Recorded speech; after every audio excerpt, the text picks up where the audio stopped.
Seeing as though we have crossed the halfway point, I figured it was time for a dry January status update.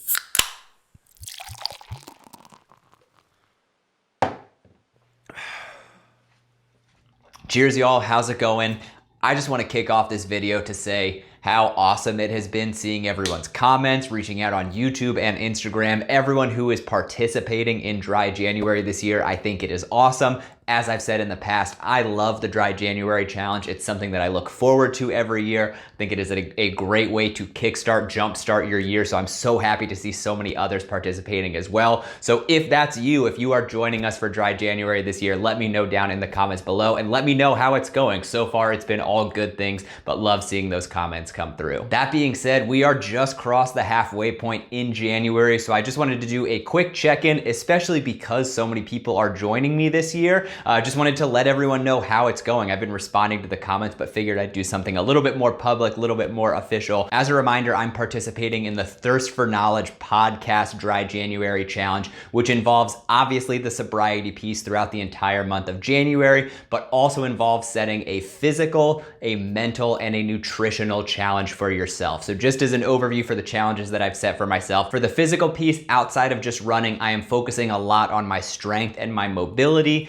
Specifically, I'm trying to commit to at least 3 strength workouts, 3 dedicated strength workouts every week, at least 1 upper body, at least 1 lower body, and at least 1 core workout. And then for mobility, committing to at least 4 dedicated mobility workouts throughout the week as well. In terms of the nutritional goal, it's also similar to what I did last year. Find and cook 1 new meal every single week, but I want to total at least 6 new meals for the month. So having double up some weeks and get in those extra recipes, again, just forcing myself outside of my comfort zone to find those new healthy recipes to try out. And then the mental challenge is actually new this year, so I didn't have one last year, but for myself, I am committed to completing habit tracking every day, basically picking a few key habits that I'm trying to establish in my daily routine, and every day just making sure that I'm going in and checking off, did I complete each habit each day? Not all of them are daily habits, but the idea is basically to bring your attention to those habits that you're trying to solidify. It's okay if you miss them. The point is not to hit every single day, but just bringing the attention to those habits. It's something that I found from bullet journaling, trying it out this month to see if it's helpful and seeing if it's something that I want to continue throughout the year. That's an overview of all of my challenges for Dry January. So now let's talk about my progress or how everything is going with each of them. Obviously, the main point of Dry January, the sobriety piece, that's going well, no problems there. I will say, I remember this from every year, and this year is no different. The first week is always the most challenging because there are just certain things that you do that make you want to reach for that beer. Again, it's all about breaking that habitual drinking cycle. So like watching football, certain meals that I enjoy, etc., especially on the weekends, having dinner, things like that, opening up the fridge and seeing that beer. Instinctually, I just want to reach for it. So that first week is always the most difficult. But usually after that, second, third, every week that goes by, it gets a little bit easier and I don't find myself reaching or even thinking about beer hardly at all anymore. So that's great. That's the whole idea behind Dry January. In terms of the physical challenge, also everything is going well. I will say the first week was certainly the most challenging because things got busy at work and I kept postponing workouts, had to pile on some of the strength stuff towards the end of the week. So I'm trying at least last week and moving on for the rest of the weeks of January, focusing on getting those workouts out of the way early so I don't have to worry about them. Also, hopefully that will leave me room to do additional strength exercises, additional work outside of the minimum goals that I've set for myself. But so far, both weeks have hit those goals. It's been nice, actually. I've been doing the strength more as like an add-on to my runs, doing those as soon as I get back from a running workout. Mobility, though, I've been saving those mostly to the evenings when I'm watching TV or something like that, just sitting around, using up time that I would normally be spending on the couch. So that has been going really well. But again, just need to stay on top of scheduling to make sure I leave room for all of those workouts. Moving on to the nutritional piece, also going well, although I have only completed 3 new recipes so far, so I'm gonna need to pick that up a little bit towards the end of the month. I think the first thing I did was a frittata, which was delicious. Had it for breakfast after a long run, but then also was able to save the leftovers to reheat after long runs throughout the week, which was a fantastic idea. So we had the frittata. Lunch, I tried a new pesto tuna salad melt recipe.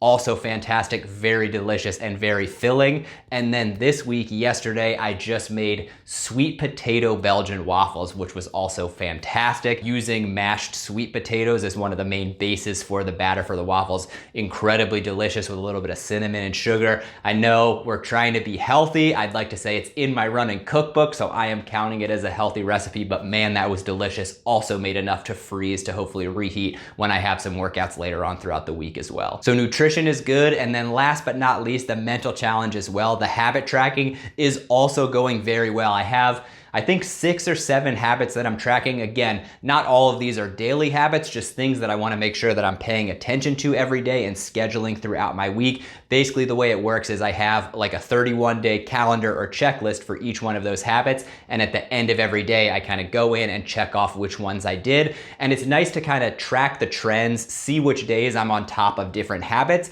and how that kind of links up or syncs up with my schedule, how busy I am, etc. And again, the idea isn't to force myself or bully myself into making sure I'm doing all of those things every day, but just to bring some awareness and some attention to the act of doing it to hopefully help fit it into my schedule a little bit more efficiently moving forward. So that's also going great. Like I said, it's really nice to kind of track and visualize those trends. I know we still have a couple weeks left in the month, but as far as how it's going right now, I definitely foresee this being something that I'll try to continue throughout the year, just because I have found it incredibly helpful to keep me on task throughout the day. So that's my official Dry January progress update as far as how everything is going with the specific Dry January challenges so far at this point in the month. But I also wanted to spend a little bit of time focusing on how my running is going as well, because that was a big focus for me outside of the challenge itself, but just this month wanted to really recommit to building a solid base of training for myself. And I am happy to report that after 2 weeks of a lot of kind of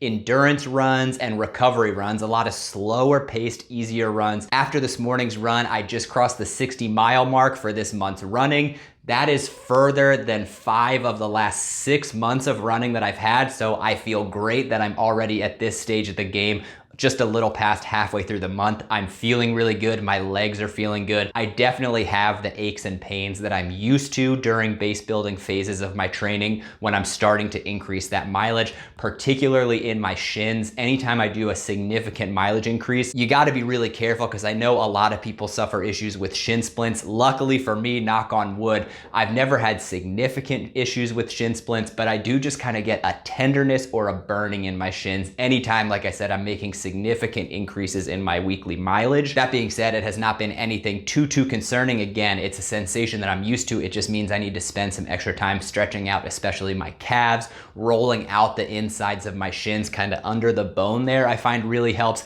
It's very painful to do, but usually just helps ease that sensation, that burning a little bit when I'm actually out on my runs. Other than that, I'm feeling really good. My legs are feeling very strong, so I'm very excited to continue this progress moving forward. So there you have it, a quick status update on the progress of my Dry January. Like I said in the beginning, please let me know down in the comments below how you're doing in Dry January, or if you're just taking on challenges for yourself this month, just let me know how those things are going. I really like reading those, seeing how everyone is doing, and getting to follow along throughout. If you're not already, I hope you will subscribe to the channel for plenty more future updates with future challenges, race training, etc. All of those great things. And I hope you give the video a thumbs up as well to help other folks find it. But thank you as always for tuning in. I hope you are having as much fun with this challenge as I am, and I look forward to crossing that finish line with y'all. And until next time, I'll see you around. Cheers.